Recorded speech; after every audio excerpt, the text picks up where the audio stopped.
I hear that Meralco is also here. Tama ba? Nandito ang Meralco? Opo. Sige, kung maaring magtanong, kasi maraming report sa amin, hindi lang sa social media, kundi direktang daing, na ang bill shock ay lumalaganap dahil sa Meralco. At gulat na gulat ang mga tauhan kung bakit lumobo ang mga bill nila, yung iba sabi triple pa. Looking at the rates archive of Meralco, generation cost apparently increased 765 in February to 840, an increase of 75 centavos. Bakit? Generation na to, hindi na ito fuel and so on, or even forex. Generation cost. Ba't lumobo? Yung sa generation cost po, affected din po yan especially for the April generation charge. Ang pinakamalaking factor was the depreciation of the peso. Yung pag-generate po ng power, kumukonsume po yun ng fuels, and the fuels that are imported are dollar denominated. Actually po, kahit po yung indigenous fuel natin tulad ng malampaya, dollar denominated po din yung bayad sa kanila. So every time mag-depreciate yung peso, lumalaki po yung peso equivalent ng cost ng fuel na yun. So Imported din sa malampaya, kahit sinasabing indigenous source. Indigenous po siya, kaya lang yung presyo po niya is in dollars po. Yung isa pang sinasabi niyo, lumaki yung transmission cost from 123 to an increase of 23 centavos. Bakit yung transmission nadagdagan din? Ang pinakamalaki nagpapagalaw po ngayon ng transmission cost ay ang cost of ancillary charges. So Of ito what? po yung Sorry? ang tawag po yan ancillary charge. Ito po yung Ancillary mga charges. ito po yung mga backup power generators that NGCP pays. Bakit lalaki? Hindi pa naman ginagamit. Di ba naka-standby lang naman yan. Di pa ginagamit. Bakit kinokobra na sa consumer? So unfortunately, ma'am, I'm not in a position to describe exactly what happened dun sa ancillary cost. We just received the bills from NGCP and maybe... Kaya hinihingi ko nga na i-breakdown to kasi nakakapagtaka. Tapos may system loss charges. Bakit dumami ba yung systems loss? Yung system Bakit loss... naman magiging less efficient? Suddenly, sa loob ng isang buwan, 10% increase. May pilferage ba kayo? Lumaganap ba yung pilferage nung uminit ang panahon? Di ko magets eh. Yung system loss po, dalawa pa yung component niyan. Yung kilowatt hours na nawala, pati yung presyo po ng kilowatt hours na yun. Yung nawala ng kilowatt hours, hindi ho lumaki yun. Ang lumaki po yung presyo ng kilowatt hours. Yung presyo ng kilowatt hours, nakabase po yun sa generation at transmission cost. So every time tumaas o bumaba yung generation at transmission charge. Oy, grabe naman. Patong-patong na to. Yung generation charge, may charge na. Tapos sa double up pa sa system loss. Tapos yung ancillary charges na hindi naman ginamit, nakatambay lang, dinagdagan din. Parang nawiwili kayo sa kadadagdag.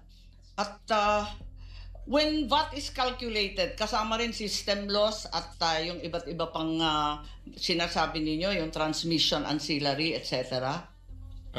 Yes po, Madam Chair. Computed lahat yan sa VAT? Meron pong VAT component, per bill component, except for a few na sabi ng BIR hindi kasama sa VAT base.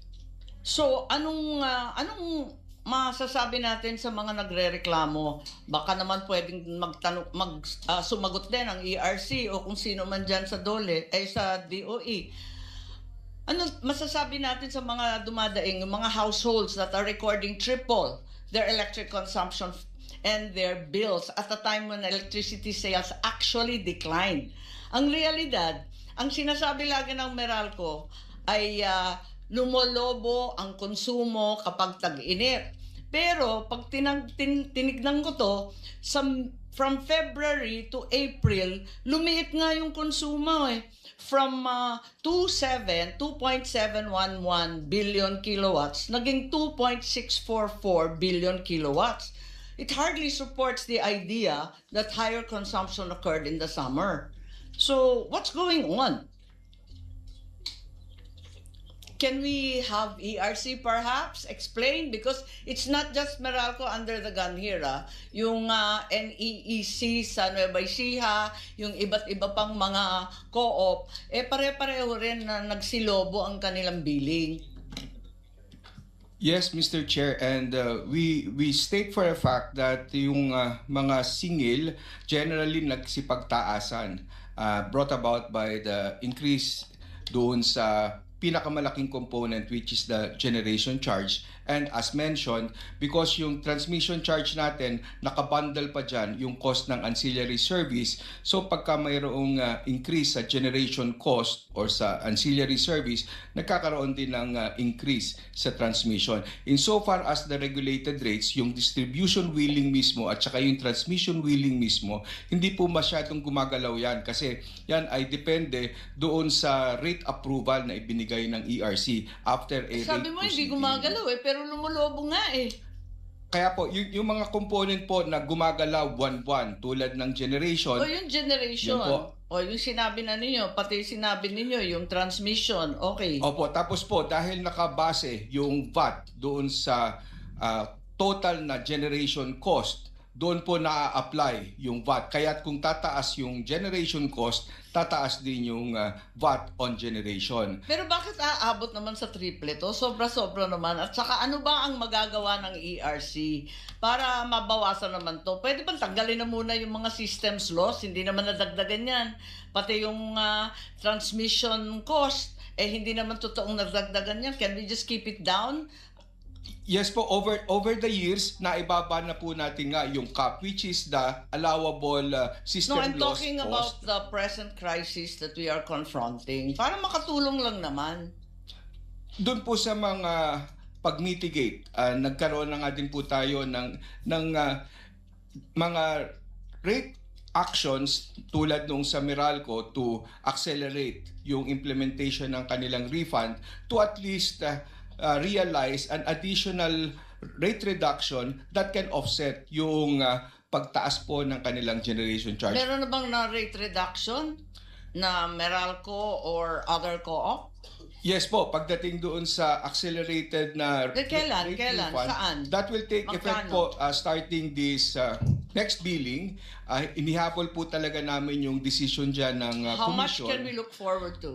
Pagdating po sa mga residential customers, may mga karagdagang around 20 centavos, 22 centavos para po lalo pa yung mga residential. Anong tawag dyan? Yan deduction na yan. Opo, that is a separate line item na rate reduction because of the refund based on Pero refund yan, di ba?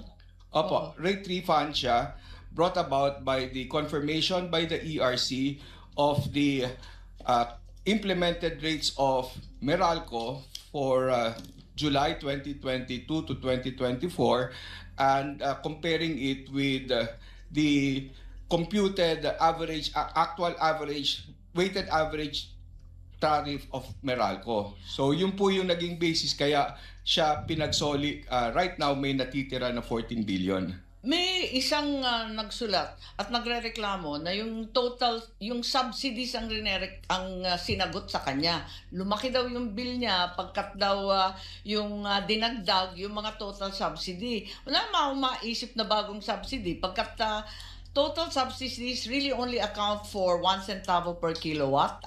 Is it too much for power distribution utilities to pay for this rather than passing it on to consumers? I know that ERC approved, perhaps. Did you approve their pass on for both subsidies? First, the Lifeline.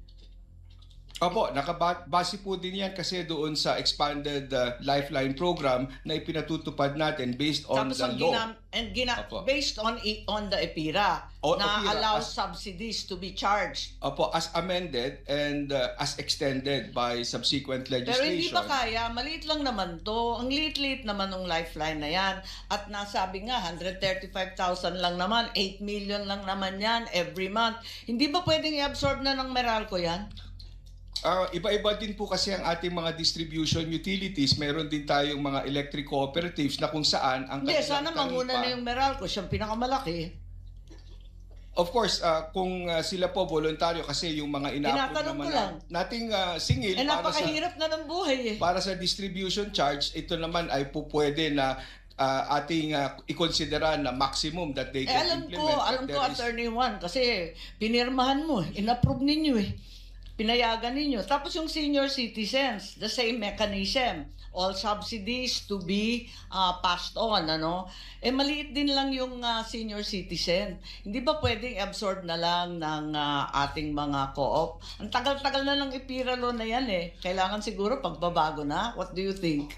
Hindi ba pwede isipin yon? Kasi yan ang tinuturo na dahilan kung bakit lumalaki yung bill nila. Ang liit-liit lang nun Kasi po, lahat naman ng mga programa, yung mga discounts, yung subsidies, ito po kasi ay may cost para sa distribution utility. No, we understand that, but we're in the process of problem solving. Pilit nating hinahanapan ng solusyon na gumaan ng kaunti ang hirap ng tao, di ba? Yung mas may kakayahan na sumagot nitong mga bills na to, syempre yung mga co-op at ang Meralco. Tinatanong ko lang naman, pwede bang amyendahan na natin ang EPIRA, pati yung senior citizens, para at least hindi na i-pass on at pampabigat sa ating mga consumers? Wala, Meralco. O kaya nga, tapos na. Yun na lang. Hindi, yung Meralco sasagot po. Madam Chair, ERC, pirma lang kayo ng pirma siguro we'll of course we'll defer or we'll comply with whatever regulations ERC releases. Yung sa discount, yung sa lifeline subsidies lang po, it is used to fund discounts on the bill. Tapos yung discount po na yun sa lahat ng component. So kasama po yung generation charge na yung pinamalaking component yung na bill. So maybe we need to discuss the mechanism kasi bakit ho i-absorb ng distribution utility lahat when the discount is applied also, for example, to the generation and transmission charges. Okay, pero bukas ang inyong isipan. Kayo na lang magtawaran ng ERC. Kasi pati yun, pinagdidiskitahan ngayon at sinasabi na yun daw ang pampabigat. So, kinakailangan talaga ang pag-iisip natin ngayon, hindi lamang sumunod sa batas, kundi tulungan ng tao. Di po ba? So, yun lang ang sinasabi ko. Maraming salamat po. Thank you very much, Thank you, Mr. Senator Chair. Mr. Chair, for those. Yes, go ahead, Chair Juan. Well, of course, we're looking at the components of the electricity bill.